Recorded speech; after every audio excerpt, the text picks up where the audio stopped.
सब पदार्थों के आदि अंत और ज्ञान की नित्यता का वर्णन। ब्रह्मा जी ने कहा, महर्षिगण, अब मैं पदार्थों के आदि, मध्य और अंत का यथार्थ वर्णन करता हूँ। पहले दिन है, फिर रात्रि है, अतः दिन रात्रि का आदि है। इसी प्रकार शुक्ल पक्ष महीने का, श्रवण नक्षत्रों का और शिशिर ऋतुओं का आदि है। गंधों का आदि कारण भूमि, रसों का जल, रूपों का ज्योतिर्मय आदित्य, स्पर्शों का वायु और शब्द का आदि कारण आकाश है। ये गंध आदि पंचभूतों से उत्पन्न गुण है। अब मैं भूतों के आदि का वर्णन करता हूँ। सूर्य समस्त ग्रहों का और जठरानल समस्त प्राणियों का आदि बतलाया जाता है। सावित्री सब विद्याओं की और प्रजापति देवताओं के आदि हैं। ओंकार संपूर्ण वेदों का और प्राण वाणी का आदि है। इस संसार में जो नियत उच्चारण है वह सब गायत्री कहलाता है।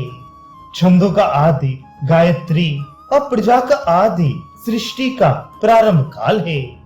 गौएं चौपाइयों की, ब्राह्मण मनुष्यों के, बाज चिड़ियों के, उत्तम आहुति यज्ञों की, सांप रेंगकर चलने वाले जीवों का और सतयुग संपूर्ण युगों का आदि है। रत्नों में स्वर्ण, अन्नों में जौ और भक्षभोज पदार्थों में अन्न श्रेष्ठ है।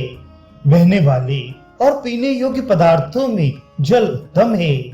समस्त स्थावर भूतों में सामान्यतः ब्रह्मा जी का क्षेत्र पाकर नाम वाला वृक्ष श्रेष्ठ एवं पवित्र माना गया है। संपूर्ण प्रजापतियों का आदि मैं हूँ और मेरे आदि अचिंत्य आत्मा भगवान विष्णु हैं। उन्हीं को स्वयंभू कहते हैं। पर्वतों में सबसे पहले मेरुगिरी की उत्पत्ति हुई है। दिशा और विदिशाओं में पूर्व दिशा प्रधान मानी गई है। सब नदियों में तिरपतगा गंगा ज्येष्ठ है। सरोवरों में सर्वप्रथम समुद्र का प्रादुर्भाव हुआ है। देव, दानव, भूत, पिशाच, सर्प, राक्षस, मनुष्य, किन्नर और समस्त यक्षों के स्वामी भगवान शंकर हैं। संपूर्ण जगत के आदि कारण ब्रह्म स्वरूप महाविष्णु हैं। तीनों लोकों में उनसे बढ़कर दूसरा कोई नहीं है। सब आश्रमों में गृहस्थ आश्रम को प्रधानता दी गई है। जगत का आदि और अंत अव्यक्त प्रकृति ही है। दिन का अंत है सूर्यास्त और रात्रि का अंत है सूर्योदय।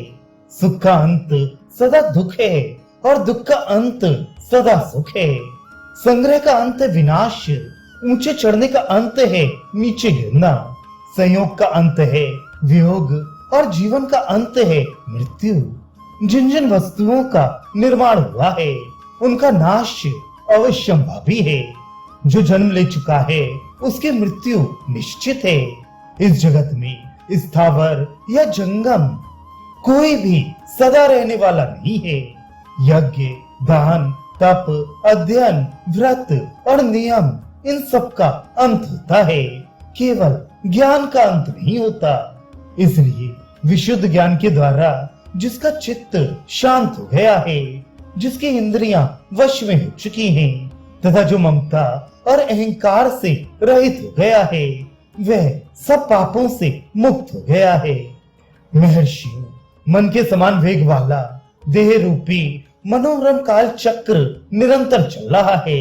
ये महतत्व से लेकर स्थूल भूतों तक 24 तत्वों से बना हुआ है।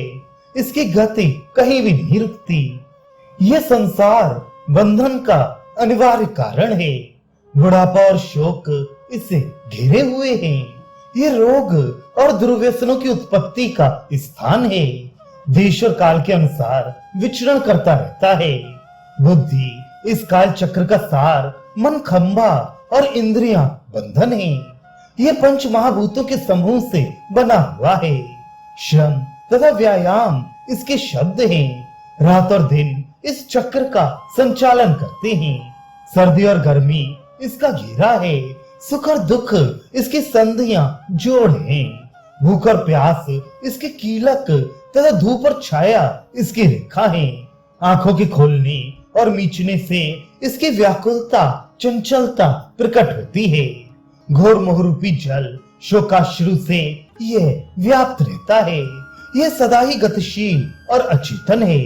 मास और पक्षादि के द्वारा इसके आयु की गणना की जाती है।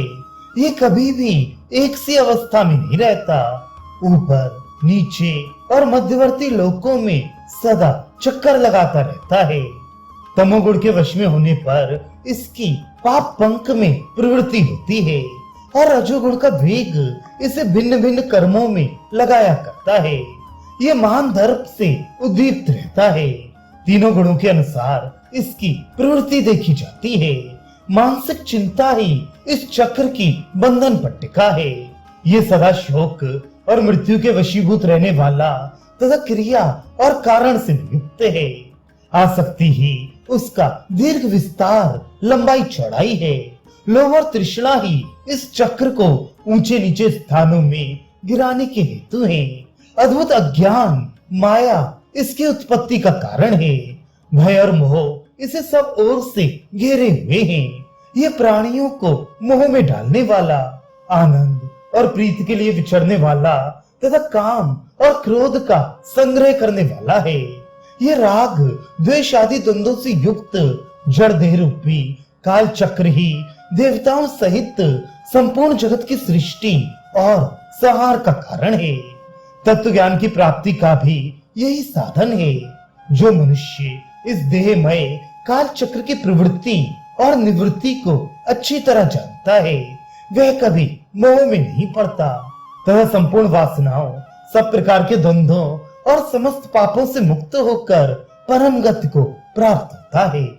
ब्रह्मचर्य, गारहस्थ्य, वानप्रस्थ और संन्यास ये चार आश्रम शास्त्रों में बताए गए हैं। गृहस्थ आश्रम ही इन सब का मूल है। इस संसार में जो कोई भी विधि निषिद्ध रूप शास्त्र है, उसमें पारंगत विद्वान होना गृहस्थ द्विजों के लिए उत्तम बात है। इसी से सनातन यश की प्राप्ति होती है। पहले सब प्रकार के संस्कारों से संपन्न होकर वेदोक्त विधि से अध्ययन करते हुए ब्रह्मचर्य व्रत का पालन करना चाहिए। तत्पश्चात समावर्तन संस्कार करके उत्तम गुणों से युक्त कुल में विवाह करना चाहिए। अपनी ही स्त्री पर प्रेम रखना, सदा सत्पुरुषों के आचार का पालन करना और जितेंद्रिय होना गृहस्थ के लिए परम आवश्यक है। उसे श्रद्धा पूर्वक पंच महायज्ञ के द्वारा देवता आदि का यजन करना चाहिए। गृहस्थ को उचित है कि वे देवता और अतिथि को भोजन कराने के बाद बचे हुए अन्न का स्वयं आहार करे। वेदोक्त कर्मों के अनुष्ठान में संलग्न रहे। अपनी शक्ति के अनुसार प्रसन्नता पूर्वक यज्ञ करे और दान दे। हाथ, पैर, नेत्र, वाणी तथा शरीर के द्वारा होने वाली चपलता का परित्याग करे, अर्थात इनके द्वारा कोई अनुचित कार्य ना होने दे। यही सत्पुरुषों का बर्ताव शिष्टाचार है। सदा यज्ञोपवीत धारण किए रहे, स्वच्छ वस्त्र पहने, उत्तम व्रत का पालन करे, शौच, संतोष आदि नियमों और सत्य, अहिंसा आदि यमों के पालन पूर्वक यथाशक्ति दान करता रहे तथा शिष्ट पुरुषों के साथ निवास करे। शिष्टाचार का पालन करते हुए जिह्वा और उपस्थ को काबू में रखे। सबके साथ मित्रता का बर्ताव करे। बांस की छड़ी और जल से भरा हुआ कमंडल सदा साथ रखे। ब्राह्मण को अध्ययन, अध्यापन, यजन, याजन और दान तथा प्रतिग्रह इन 6 वृत्तियों का आश्रय लेना चाहिए। इनमें से 3 कर्म, याजन अर्थात यज्ञ कराना, अध्यापन अर्थात पढ़ाना और श्रेष्ठ पुरुषों से दान लेना, ये ब्राह्मण की जीविका के साधन है।